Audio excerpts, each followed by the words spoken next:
Sir नमस्कार। नमस्कार मनीष जी, दर्शकों को भी नमस्कार। सर मणिपुर तो अब लंदन में भी, वहां की संसद में भी उठने लगा। राहुल गांधी प्रधानमंत्री मोदी के अमेरिकी यात्रा से पहले जब अमेरिका में थे तो मणिपुर पर कांड कर रहे थे। 4 मई का वीडियो आज वायरल हो रहा है तो पता चला कि ये मई का ही वो महीना था जब राहुल गांधी अमेरिका में मणिपुर पर खुराफात कर रहे थे। हमने कई बार विश्लेषण में किया, सोनिया गांधी कांग्रेस प्रेसिडेंट होकर के भी दिल्ली विधानसभा के दौरान प्रचार करने नहीं आई थी। सर बगल के हरियाणा में प्रचार करने नहीं गई थी 2019 में। 2019 में लोकसभा चुनाव में दिल्ली में रहकर के प्रचार नहीं किया, कैमरे पर भी नहीं आई, वो मणिपुर पर पॉलिटिकल बयान देने आ गई। तो धीरे धीरे खेल खुलने लगा। कांग्रेस के खैरात पर पलने वाले खैराती आज लंदन में घूम रहे हैं। कुछ दिन पहले अमेरिका में थे, जर्मनी में थे, फ्रांस में थे। मैक्सेसे अवार्डी एक खिलाड़ी जो कहता है कि मेरे पेट पे लात पड़ गया, ये करोड़ों रुपए पर विदेश के अलग अलग संस्थाओं में मौज ले रहा है। तब कई चीजें समझ में आती है। ये कांग्रेस के तरफ से कानून मंत्री रहे कपिल सिब्बल एकाएक मणिपुर पर एक्टिव हो गए हैं। पूरा कांग्रेस का एनजीओ गैंग, पूरा पत्रकार संगठन खेल कर रहा है। तब सबसे शुरुआत सर जरा करें, राहुल गांधी का एक वीडियो आता है और जिसको दत्तात्रेय ब्राह्मण कहा जा रहा है। सर वो दत्तात्रेय ब्राह्मण का चरित्र जरा पहले सुनिएगा कि हिंदू और सनातन के प्रति आस्था, इसके बॉडी लैंग्वेज और रिएक्शन को जरा सुनिएगा।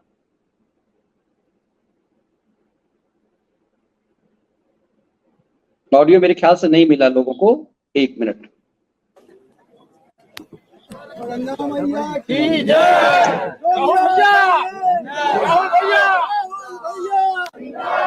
Puja is for what, Rahul? I have no idea. They wanted me to come, so I came.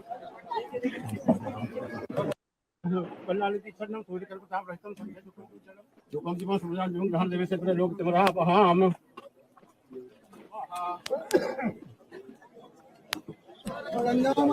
की जय राहुल भैया राहुल भैया पूजा is for what, Rahul? I have no idea. They wanted me to come, so I came. Sir सुना आपने? Pooja is for what Rahul? No idea. They wanted to come so I came. ये दत्तात्रेय ब्राह्मण है, इसको पूजा में क्या हुआ इसे कुछ नहीं पता। कहा जाता है कि सोनिया के घर में जो आज तक वो चीजें नहीं आई कि पूरा पालन ये लोग क्रिश्चियनिटी का करते हैं। एकाएक मणिपुर में जो क्रिश्चियन मिशनरी का गेम मैतेई पर चल रहा है, उससे ये षड्यंत्र कैसे खोल आप समझ पा रहे हैं सर? मनीष जी, मणिपुर में जब सबसे पहली चर्चा हम लोगों ने की थी तो मैंने तब भी कहा था कि ये ईसाइयों का, क्रिश्चियन मिशनरियों के गुंडों का किया हुआ दंगा है और ये पूरी तरह से मिशनरीज की ही साजिश के तहत मणिपुर को आग लगाई गई है, क्योंकि उनका एजेंडा सफल नहीं हो पा रहा धर्म परिवर्तन का लेके। हम लोग कह रहे थे, लेकिन अब सबूत आ गया। अब सबूत आ गया, उस पर कोई ये अभी खैराती नहीं बोलेंगे। कुछ वो जो यूट्यूब पे पल रहे हैं, उन्होंने एक दो ने इसको उठाया है, लेकिन मैं बता दूं कि उसके बाद बिल्कुल क्लियर हो गया कि ये ईसाई मिशनरी का ही दंगा है और इसीलिए ये लोग एक्टिव हुए हैं। क्योंकि 2 दिन पहले ब्रिटेन, कल मेरे ख्याल से कल ही या परसों जो है, ब्रिटेन की संसद में वो फियोना ब्रूस नाम की एक सांसद है, वो और एंड्रू सेलोस, ये 2 सांसदों ने मणिपुर पर जम के जहर उगला। और सबसे खास बात यह है कि उन्होंने मणिपुर की हिंसा को केवल मुद्दा नहीं बनाया, उन्होंने मणिपुर की हिंसा को पूरी तरह से क्रिश्चियन ओरिएंटेड कर दिया कि मतलब वो केवल जैसे वो दंगा जो है वो ईसाइयों के विरुद्ध हो रहा है और ये हिंदू कर रहे हैं, ये हिंदू कर रहे हैं और ये अंतरराष्ट्रीय पटल पर, अंतरराष्ट्रीय मीडिया में भारत को बदनाम करने के लिए, भारत पर कीचड़ उछालने के लिए, इस देश के प्रधानमंत्री को कीचड़ उछालने के लिए किया गया। मगर वो अपनी ही बात में, मनीष जी, वो जो संसद में उसने जो कुछ कहा वो अपनी ही बात में पकड़ गई, अपनी ही बात में पकड़ गई कि एजेंडे के तहत। और वो कितनी दोगली और दुष्ट टाइप की महिला है जो ब्रिटेन की सांसद है कि उसका एजेंडा सिर्फ क्रिश्चियनों का है। वो ब्रिटेन में एक सांसद की तरह नहीं बोल रही थी, वो ईसाई मिशनरियों के दलाल की तरह ईसाई मिशनरियों के एजेंडा चला रही थी। अभी मैं बताता हूँ, केवल एक सेंटेंस में वो पकड़ी गई मनीष जी। और ये इसके पीछे कौन है तो हम लोग अभी बाद में बात करते हैं। तो जरा पहले समझ लीजिए मनीष जी उसने कहा क्या मणिपुर की संसद में, वो ब्रिटेन की संसद में मणिपुर के विषय में। उसका जो है कि मणिपुर में हिंसा सोची समझी साजिश ईसाइयों के खिलाफ है। मणिपुर में सैकड़ों चर्च जला दिए गए। मई के बाद से ही सैकड़ों चर्च जला दिए गए। जरा ये इस सेंटेंस को ध्यान दीजिएगा कि मई के बाद से ही सैकड़ों चर्च जला दिए गए, कई जगह बिल्कुल नष्ट कर दिए गए। चर्च ही नहीं, मिशनरी के स्कूल भी जलाए गए। ये सब योजना के तहत किया जा रहा है। इन हमलों के पीछे धर्म है, धर्म है, और वो धर्म बहुत बड़ा फैक्टर है। चर्च ऑफ इंग्लैंड को इस पीड़ा की तरफ अधिक ध्यान आकर्षित करने के लिए वो क्या कर सकता है, इस पर विचार करना चाहिए। और इससे पहले मनीष जी 15 जुलाई को international religious freedom and belief alliance नाम का एक गैंग है इंग्लैंड में, उसकी स्पेशल कमेटी की आपात बैठक हुई। इसमें मणिपुर पर मणिपुर की हिंसा पर चिंता के लिए स्पेशल मीटिंग हुई। और ये जो फियोना ब्रूस है, ये इसकी IRBF international religious freedom and belief alliance की चेयर है। और संसद में इसके पक्ष में सेकंड चर्च स्टेट कमिश्नर सांसद एंड्रू सोलोस जमकर बोला। तो ये इसमें मनीष जी जो सबसे खास बात पकड़ने वाली, ये इसने जहर उगला भारत के खिलाफ। जो इसने कहा कि मई के बाद से ही सैकड़ों चर्च जला दिए गए, खुद ये कह रही है। मनीष जी हिंसा तो अप्रैल के आखिरी हफ्ते में शुरू हो गई थी, और वो उस दिन हम लोगों ने कटिंग दिखाई थी, मेरे वो काफी पीछे चली गई होगी ट्विटर पे, कि इन्हीं कुकी उग्रवादियों ने, जिनको ये ईसाई बता रही है, इन्होंने सेना के 4 जवान मार डाले थे 4 या 5 मई को। ये खुद कह रही कि मई के बाद। तो मई में क्या हो रहा था? मई में जो कुछ हो रहा था वो इसकी आंखें फूट गई थी क्या? या वो जो दलाल जाके यूट्यूब वाला आजकल लंदन में बैठा है पिछले 12 दिनों से, जिसका भाई बलात्कार और देह व्यापार के चक्कर में फरार हुआ था 7 महीने के लिए, वो 10 जुलाई से डेरा डाले हुए है। तो उसने मई के बारे में नहीं बताया। उसने खाली इतना ही बताया कि मई के बाद क्या हुआ। ये तो हम लोग कह रहे हैं कि जो क्रिया की प्रतिक्रिया है, कि जब तुमने आफत कर दी, वहां पे मैथियों का रहना हराम कर दिया, उनके घर, उनकी औरतों को बेइज्जत किया, उनकी हत्याएं की, देश की सेना के जवानों को मारा, तो फिर पलट के जवाब हुआ। और सबसे खास बात मनीष जी, पलट के जवाब मैथियों की तरफ से नहीं हुआ है। जब सेना के जवानों की हत्या होने लगी तो फिर सेना ने अपना रौद्र रूप दिखाया है, जिसको ये मैथियों के नाम से गुंडागर्दी बता के सेना पर दबाव बनाने का प्रयास कर रहे हैं। और ये दबाव केवल कांग्रेसी या विपक्षी नहीं कर रहे, या वो आतंकवादी कुकी गुंडे नहीं कर रहे, वो ईसाई गुंडे नहीं कर रहे। ये मनीष जी अब इंटरनेशनल दबाव बनाना शुरू हुआ है। ये जो है ये फियोना ब्रूस, अभी इसकी सच्चाई बताऊंगा, दर्शक चौंक जाएंगे कि ये कितनी दुष्ट है, कैसी मतलब दलाल किस्म की महिला। इसको मैं सीधे सीधे कहूं कि ये पॉलिटिकल वेश्या है या मीडिया की वेश्या है। ये पत्रकारिता के अंदर वेश्या की तरह काम करती है। ये बताऊंगा, इसको हायर किया गया है हिंदुस्तान के लिए, और मोदी के खिलाफ, हिंदुस्तान के खिलाफ इस वेश्या को कौन हायर कर सकता है, बताने की जरूरत नहीं है। वही जो मार्च में इसका मतलब आप कह रहे हैं कि खैराती पांडे जो वहां पहुंचा है, वो इसीलिए उसको टारगेट करके बुलाया गया है कि ताकि वहां से वो यहाँ पर एजेंडा चला सके दोनों देश में, नहीं, ताकि वो मदद करे। वो एजेंडा सेट करने के लिए तो मार्च में राहुल गांधी का दौरा हो गया। आप ध्यान करिए, मार्च में ये आदमी 5-7 दिन तक ब्रिटेन में मंडराया था, और इसने लगातार यही एजेंडा चलाया था कि हिंदुस्तान में ईसाइयों का रहना हराम है, सिखों का रहना हराम है, मुसलमानों का रहना हराम है। इसने बकायदे उंगली दिखा दिखा के कहा था। तो ये जाके एजेंडा सेट कराया था। दर्शकों को बता दो कि ये ब्रिटेन के कुछ सांसदों से अलग मिला भी था गुप्त रूप से। इससे पार्लियामेंट के अंदर एक, यहाँ पे तो खैरातियों ने ऐसे कहा था जैसे उसने ब्रिटेन की पार्लियामेंट को संबोधित किया हो। पार्लियामेंट को नहीं संबोधित किया था। वहां पे एक कन्वेंशन हॉल है जिसमें 90 लोग बैठ सकते हैं। उन 90 लोगों में किन किन लोगों से मिला, ये सूची ना तो उन्होंने कभी बताई, न कांग्रेस ने कभी जारी की कि उन 90 लोगों में कौन थे। उन 90 लोगों में निश्चित रूप से ये फियोना ब्रूस और एंड्रू सोलस भी शामिल थे। और मनीष जी, ये राहुल गांधी वहां सेट करके आया था, इनसे कहीं कोई गड़बड़ी ना हो जाए। तो वो खैराती 10 जुलाई से वहां पड़ा हुआ है। बता रहा हूं, मेरे ऊपर एक डॉक्यूमेंट्री बनी है, उसका प्रीमियर, मतलब डॉक्यूमेंट्री इसमें बनी, हिंदुस्तान की कहानी, और उसका प्रीमियर लंदन में हो रहा है। और किस समय हो रहा है? जिस समय international missionary, Christian missionary international agenda Bharat के खिलाफ चला रही है, और वही एजेंडा चला रही है जो ये हिंदुस्तान में अपना यूट्यूब पे चलाता है। तो ये उनको गाइड करने के लिए गया कि कहीं कोई गलती हो रही हो तो उसको और जरा मजबूती से प्रस्तुत करा सके। अभी इनके आगे के बयान बताता हूँ मुनीष जी, तो जरा बहुत सोच लीजिए कि किस तरह से हिंदुस्तान के खिलाफ, हिंदुस्तान की सरकार के खिलाफ, हिंदुस्तान के प्रधानमंत्री के खिलाफ मिशनरी पूरी तरह से खुलकर आ गई है। ईसाई मिशनरी आ गई है, जहां से सोनिया गांधी आती है इटली से, वहां इटली के रोम का जो वेटिकन सिटी है वहीं से पूरी दुनिया की मिशनरी संचालित होती हैं, और उन्होंने देश के प्रधानमंत्री के खिलाफ मोर्चा खोल दिया है। ये फियोना ब्रूस और ये एंड्रू सोलेस, जरा मनीष जी फोटो दिखा दीजिए इनकी, जो मैंने ट्विटर पर डाली है, ताकि इनका थोबड़ा आप देख लीजिए। ये कांग्रेस के दलाल की तरह और क्रिश्चियन मिशनरी के शूटर की तरह इस देश के प्रधानमंत्री और इस देश की सरकार और इस देश के खिलाफ एजेंडा कैसे चला रहे हैं, अभी बताता हूं।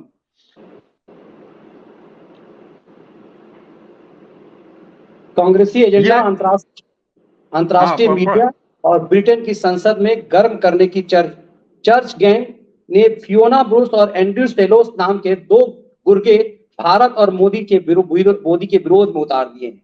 इनकी मदद करने के लिए रविशा 12 दिनों से लंदन में ही पड़ा हुआ है। राहुल गांधी मार्च में लंदन गया था। तो सर ये जो मार्च में लंदन राहुल गया था और ये पांडे आज वहां पहुंचा हुआ है, तो क्या आपको लगता है कि ये जो वीडियो जो वायरल हुआ है अभी, ये इस गैंग के पास पहले से था और टाइमिंग में कब इस वीडियो को रिलीज करना है इन लोगों ने इस समय तय किया, ताकि साबित हो सके हाँ राहुल बाबा ने उस समय कहा था कि ईसाई और मुसलमान भारत में सुरक्षित नहीं है। ये उसी चीज को जस्टिफाई करने के लिए राहुल ने पहले बोला और वीडियो बाद में जारी किया गया। मनीष जी, जब ये राजनीतिक वेश्या कल बोली और जो कुछ बोली, उसके बाद ये स्पष्ट हो गया कि मणिपुर में उन 2 बच्चियों को नंगा करके घुमाने और उनका वीडियो बना के रख लेने की साजिश लंदन में ही तैयार हुई थी।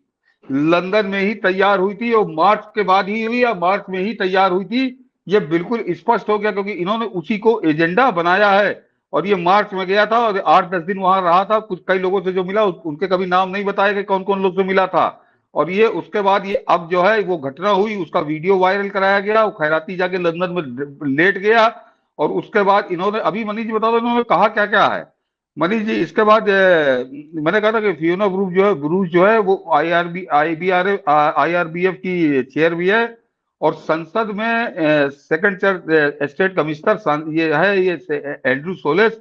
इसने क्या कहा मनीष जी संसद के अंदर कि BBC और अन्य ब्रॉडकास्टरों को मणिपुर की कवरेज को और अधिक करना चाहिए, इंटरनेशनल तौर पे पूरी दुनिया को दिखाना चाहिए। ये इस एंड्रू सोलेस ने अपने ब्रिटेन की संसद में कहा। और उसके बाद उसने कहा मनीष जी कि मणिपुर की पूरी रिपोर्ट इस फियोना ब्रूस ने तैयार की है। और अभी इसका एक और करेक्शन बताता हूं मनीष जी कि इसने रिपोर्ट जो तैयार की मणिपुर की, इसने कहा कि वो मैं जो हूं फियोना ब्रूस की रिपोर्ट को सीधे आर्क बिशप ऑफ कैंटरबरी के समक्ष ले जाऊंगा और कहूंगा कि इनके खिलाफ सख्त से सख्त कार्रवाई, हिंदुस्तान के खिलाफ जो कदम लिया जा सकता है उठाए। दर्शकों को बता दूं कि आर्क बिशप ऑफ कैंटरबरी जो है ये ईसाइयों के गैंग का सबसे बड़ा सरगना हुआ है इंग्लैंड के अंदर। तो इसने कहा कि उस मिशनरी गैंग के सबसे बड़े सरगना के पास मैं इसकी फियोना ने जो रिपोर्ट तैयार की है मणिपुर पे, वो ले जाकर बताऊंगा और कहूंगा कि हिंदुस्तान के खिलाफ सख्त से सख्त जो कार्रवाई कर सकता है international missionary gang, church gang, वो की जाए। तो ये सोच लीजिए कि ये पूरी तैयारी इन्होंने ये वीडियो क्यों बना था मणिपुर का, किस लिए बनाया गया था और 2 महीने पहले बनाकर क्यों सुरक्षित रख लिया गया था, वो इसलिए था कि ये अटैक इस तरह से किया जाएगा, इंटरनेशनली किया जाएगा और मनीष जी देश को तबाह करने वाला एजेंडा है। देखिए, चाहे आप अमेरिका की बात करिए, चाहे ऑस्ट्रेलिया की बात करिए, चाहे जर्मनी की बात करिए, ये सारे देश इस समय भारत से बहुत अच्छे संबंध है। प्रधानमंत्री मोदी की व्यक्तिगत कूटनीति बहुत बढ़िया चल रही है। और मगर ये देश तो ईसाई है ना, यहाँ जो रहने वाली जनता है वो तो ईसाई है ना। उन देशों को ये संदेश देने के लिए अभी इनका मुसलमान वाला एजेंडा चल नहीं पाया, तो सऊदी अरब और UAE नरेंद्र मोदी के पैर धो के पी रहे हैं। तो इनको लगा कि अब ईसाइयों वाला एजेंडा चलाओ, मुसलमान वाला एजेंडा इनका फेल हो गया। तो इन्होंने, ताकि देश, ये मतलब मोदी के चक्कर में देश को बर्बाद करने में तुले हुए हैं कि वो ईसाई वाला ये करो तो अमेरिका, ऑस्ट्रेलिया, फ्रांस, जर्मनी, इन सब देशों से भारत के संबंध खराब हो जाएं। तो ये इसलिए कर रहे हैं और इसमें इंटरनेशनल मिशनरी पूरा गिरोह पूरी तरह से सक्रिय हो गया, खुलकर मैदान में आ गया है। और ये मैं फिर बता दूं कि सोनिया गांधी जिस इटली से आती है, ये मिशनरी का हेडक्वार्टर, इस गैंग का हेडक्वार्टर इटली में ही है वेटिकन सिटी, वहीं से सब संचालित होते हैं। और ये मैदान में राहुल गांधी गया था तो इसने मार्च में जाके वहां सेटिंग करी और उसका नतीजा ये आ गया है। जरा मणिपुर का इसका नतीजा, मैंने कहा ना कि ये मई के बाद की बात कर रही है। अब बताता हूं कि ये राजनीतिक वेश्या, मतलब इसका कोई ढंग का आदमी जो शरीफ आदमी होगा वो इस तरह के काम नहीं करेगा, राजनीतिक वेश्या ही ये काम करेगी। मनीष जी पहले पत्रकार भी रही है और ये बीबीसी की पत्रकार रही है। इसकी रिपोर्ट को बीबीसी ने बड़ा लंबा चौड़ा छापा है, जैसे इसने कोई ऐसा अद्भुत सत्य आके बता दिया जो दुनिया नहीं जानती थी मणिपुर के बारे में। लेकिन ये कैसी कुकर्मी रही है जरा ये भी जान रही है। कोई ये जो सनसनीबाज वगैरह ये नहीं बता रहा है। मनीष जी ये लंबे समय तक बीबीसी में थी, वहां भी एजेंडा चलाती थी और वहां पे इसने लेबर पार्टी के खिलाफ एजेंडा चलाया। उनके जो प्रॉक्सी होम सेक्रेटरी वहां प्रॉक्सी कैबिनेट बनती है, तो कंजर्वेटिव पार्टी के जो थे उनका नाम बहुत बढ़िया नाम था, देखिए मैं भूल रहा हूँ, डायने एबॉट, वो प्रॉक्सी होम सेक्रेटरी थे। उनको इसने अपने प्रोग्राम में बुलाया, उनका जमकर मजाक उड़ाया। और वहां कुछ वोटिंग का प्रोसीजर होता है कि चुनाव के समय था 2019 का, और उसमें इसने बेईमानी करके ये दिखाया कि कंजर्वेटिव हार रहे हो, लेबर पार्टी बुरी तरह से जीत रही है, और ये करके इसने बेईमानी की। लेकिन वहां के नियम कानून जरा दूसरे टाइप के हैं। लेबर पार्टी ने अधिकृत रूप से ऑफिशियली इसकी शिकायत की बीबीसी में और सबूतों के साथ की कि इसने बेईमानी की है इस प्रोग्राम में। इसने जो वोटिंग कराई, जैसे सर्वे अपने यहाँ खैराती करते हैं हर दूसरा तीसरा दिन आता है कि इसने जो वोटिंग कराई वो बेईमानी की थी, उन्होंने सबूत दिए।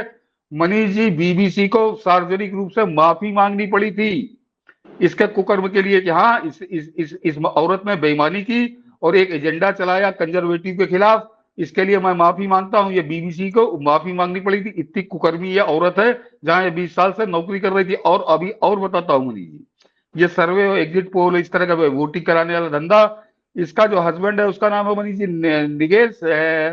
निगेल शोरोम्स करके है शायद, निगेल शोरोम्स। वो एक कंपनी चलाता है कैरेट ग्लोबल मैनेजमेंट लिमिटेड, उसका वो सीईओ है। वो ये सर्वे और माहौल बनाने वाला काम धंधा करता है। तो मनीष जी वो भी पकड़ा गया रगे हाथ। वो पकड़ा गया कि 40 लाख पाउंड घूस लेके उसने गलत सर्वे दिखाया, गलत वोटिंग कराई। तो 40 लाख रुपए, मतलब आप समझ रहे हैं 35-36 करोड़ रुपए, 35-36 करोड़ रुपए घूस लेके इसने कंजर्वेटिव खिलाफ अलग एजेंडा चलाया, उसमें ये पकड़ा गया। फिर इसको माफी मांगनी पड़ी, इसके ऊपर कुछ फाइन भी लगा था। तो ये दोनों मियां बीवी इस तरह का एजेंडा चलाने वाले लोग हैं। ये इंग्लैंड में पकड़े गए रगे हाथ। एक बार बीबीसी को इसको माफी मांगनी पड़ी और एक बार इसके आदमी को माफी मांगनी पड़ी, कुछ जुर्माना भी इसके ऊपर लगा। तो इस तरह के लोग, इनको खरीदा गया है हिंदुस्तान के खिलाफ एजेंडा चलाने के लिए, इस देश की सरकार के खिलाफ और इस देश के प्रधानमंत्री के खिलाफ एजेंडा चलाने के लिए। कौन खरीदेगा? तो बताया ना, मार्च में गया था राहुल गांधी इंग्लैंड में, जाके यही भाषा बोल रहा था जो भाषा ये राजनीतिक वेश्या फियोना ब्रूस बोल रही है, जो बात ये राजनीतिक दलाल ये एंड्रू सेलोस बोल रहा है, वही भाषा तो राहुल गांधी मार्च में बोल के आया था। और वही भाषा वो यूट्यूबर खयाती पाड़े, वो जो यहाँ बोलता है, जो 10 जुलाई से वहीं पड़ा हुआ है इस पूरे एजेंडे को ऑर्गेनाइज करने के लिए, उनको फीडबैक देने के लिए कि तुम क्या बोलो क्या ना बोलो, क्योंकि उनको उनको काका काका नहीं मालूम। और मनीष जी भारत का जो विदेश मंत्रालय है, खैर वो बहुत सक्षम है और जो डिप्लोमेट है वो गजब के हैं। विदेश मंत्री अपना महागजब मोदी के हनुमान है। लेकिन एक सुझाव मैं भी देना चाहता हूं, अगर कहीं नोट किया जाता हो, कि जरा इस फियोना ब्रूस से ये इंग्लैंड की सरकार से पूछे कि मणिपुर में चर्च जला दिए गए, ये फियोना ब्रूस को नजर आया? और पाकिस्तान में 50,000 मंदिर जला दिए गए, वो नहीं दिखाई देता फियोना ब्रूस को? बांग्लादेश में 20,000 मंदिर जला दिए गए, वो कब दिखाई देगा? कश्मीर के अंदर कम से कम 15,000 मंदिर हिंदुओं के जला दिए गए। राजनीतिक वेश्या फियोना ब्रूस कब बोलेगी उसके ऊपर, कब इसकी आंखें खुलेंगी? तो ये केवल एक तरफा एजेंडा, कांग्रेस का एजेंडा, मोदी विरोध का एजेंडा, हिंदुस्तान विरोध का एजेंडा चलाने वाले ये वेश्या और उसका दलाल वो एंड्रू सेलोस और उसके ग्राहक जो दिल्ली में बैठे हैं और एक जो लंदन में पड़ा है, इनके हाथ, इनसे शराफत से नहीं, इनसे हाथ में जूता लेकर बात करनी चाहिए हिंदुस्तान की सरकार को। सर आपने बहुत महत्वपूर्ण जगह पे इस डिबेट को ले लिया है। सर इसका जो बलात्कारी भाई, मनीष जी लाइव है? बिल्कुल बिल्कुल लाइव हैं आप, बिल्कुल लाइव हैं आप, लाइव हैं सर। हम ये कह रहे हैं कि इसका जो बलात्कारी, जी इसमें शेड्यूल लिख के आ रहा है स्क्रीन पे, इसलिए मैंने कहा। नहीं, वो जो थोड़ा डमी होगा। लेकिन अच्छा। सर एक चीज, ये इसका जो बलात्कारी भाई ब्रजेश पांडे है, जिसको अभिषेक मनु सिंघवी समेत दर्जन भर वकीलों ने सुप्रीम कोर्ट में बड़ी फरेब से बचाया, मतलब उसका फैक्ट नहीं है।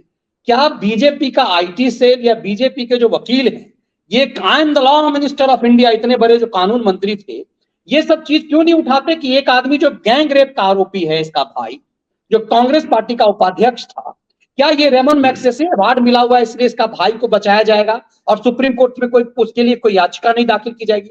जिस व्यक्ति ने शादी कर ली वो ठीक है, वो मान लीजिए उस महिला ने उसको बचा लिया, लेकिन ये सब कैसे बच रहा? नंबर 1। नंबर 2, मैग्सेसे अवार्ड मिलने के कारण क्या किसी को देश के खिलाफ षड्यंत्र करने का अधिकार मिल जाएगा? क्या ये पता नहीं किया जाना चाहिए कि किसके भी आधार पे गया है बहुत सारी चीजों के लिए? नंबर 3 कि ये चीज इसकी टाइमिंग, ये लंदन जाता है, अमेरिका जाता है, जर्मनी जाता है, फ्रांस जाता है और वहां इन चीजों का, और आपने एक बहुत महत्वपूर्ण चीज उठाया कि ये सब क्रिश्चियन देश हैं, तो इन लोगों का भले ही हमारा, हम आज देखिए फ्रांस से हमारा इतना बेहतरीन रिलेशन है, अमेरिका और रूस के साथ एक साथ बेहतर रिलेशन भारत का 70-75 साल में कभी नहीं हुआ। इन देशों में क्रिश्चियन लोग हैं, भले ही अब वहां पे नास्तिक हैं रसिया में, लेकिन वो माने जाते थे क्रिश्चियन ही। अब इन तमाम चीजों को यदि आप देखेंगे तो क्या ये जिस चीज को आपने उठाया कि जानबूझ करके किया गया है, इनका सेंटीमेंट राहुल गांधी से मिलता है। जो आपने वीडियो हमने अभी दिखाया, जिस वीडियो में वो कह रहा है कि पूछा जा रहा है, उससे पत्रकार पूछ रहा है क्या तुमने पूजा कर लिया क्या? कर आई डोंट नो, हमसे कहा गया, लोगों ने कहा कि पूजा कर लो, तो हमने जो उन लोगों ने कहा वो हमने कर दिया। ये जो मैं दिखा रहा था, जो ये चीजें ये आदमी खुद कह रहा है कि हमसे कहा, तो इसका मतलब है कि सेंटीमेंट, ये लोग अपने सेंटीमेंट, अपने मजहबी सेंटीमेंट का विदेश से भी बुला रहे हैं। आप कुछ भी हो जाए, आपका सेंटीमेंट अलग से रहता है। और पूरा क्या, जो सोनिया गांधी, इसका जो अपना एक अलग एजेंडा है, यहां से हम ले जाना चाहते हैं आपको, चूंकि इस खैराती पांडे से लेकर आप फिर मदर टेरेसा तक जाइएगा। मदर टेरेसा के दौर से ये चीजें पूर्वोत्तर में शुरू हुई और पूरे पूर्वोत्तर को क्रिश्चियन बना दिया गया। उस समय की सरकारें आंखें मूंदी रही। अब जो एक बदलाव हो रहा है इस देश में, पूर्वोत्तर में जो मोदी के दौर में बदलाव हुआ है, क्या उसी की बौखलाहट है ये कि यूरोपियन देश क्रिश्चियन देशों के साथ भारत के खिलाफ षड्यंत्र कर रहे हैं ये लोग? ना मनीष जी, देखिए वो देश बड़े सुलझे हुए हैं। इंग्लैंड के अंदर भी, इंग्लैंड का इतिहास पढ़िए, 16वीं शताब्दी में चर्च के साथ बड़ा खूनी संघर्ष हुआ था, तब इंग्लैंड में डेमोक्रेसी स्थापित हुई थी। उसके बाद ये चर्च को उन्होंने गठरी बांध के किनारे कर दिया। तो इनके एजेंडे का बहुत ज्यादा असर नहीं होना, लेकिन ये पब्लिक, लोगों की, वहां की जो जनता है, उनके मन में भ्रम पैदा करने के लिए इस तरह का कुकर्म ये कर रहे हैं। और जैसे हमारे यहाँ की एजेंसियां, चाहे वैसे अमेरिका हो, चाहे वो फ्रांस हो, चाहे ऑस्ट्रेलिया हो, सबकी एजेंसियां हैं और वो सब इस ये दत्तात्रेय ब्राह्मण है, इसके बारे में सब जानते हैं और वो अपने अपने फीडबैक देते हैं। इसीलिए बराक ओबामा ने अपनी किताब में भिगो भिगो के जूते मारे हैं इसको। और कोई हो तो कायदे से तो बहुत शर्मनाक है कि एक देश का राष्ट्रपति मेरे बारे में क्या कह रहा है। तो ये एजेंसियां सब फीडबैक देती है कि क्या हो रहा है, क्यों हो रहा है। लेकिन ये पब्लिक परसेप्शन बनाने, बिगाड़ने के लिए ये इस तरह का कुकर्म ये करते हैं। ये हिंदुस्तान में भी चिल्लाएंगे, बताओ ब्रिटेन की संसद में ये हो गया, ये नहीं बताएंगे कि ब्रिटेन की संसद में वो राजनीतिक वेश्या जो पैसे लेके बिकती है, जो जिसके लिए बीबीसी को माफी मांगनी पड़ी, उसके आदमी पे जुर्माना लगा, ये उस टाइप के लोग हैं, ये नहीं बताएंगे। इसलिए हम लोगों ने इसका जिक्र किया आज। बाकी विदेश नीति के मोर्चे पर प्रधानमंत्री मोदी स्वयं और उनके वो हनुमान एस जयशंकर गजब की पारी खेल रहे हैं और पूरी दुनिया एक तरह से मुग्ध है उनके उस पारी पर। तो ये खैराती जितना लगे रहे, लेकिन फिर वही कह रहा हूं कि लोगों के मन में, चाहे वो विदेश में कहीं भी हो, आम जनता के मन में ये भ्रम पैदा करने के लिए क्यों वो कह रहा है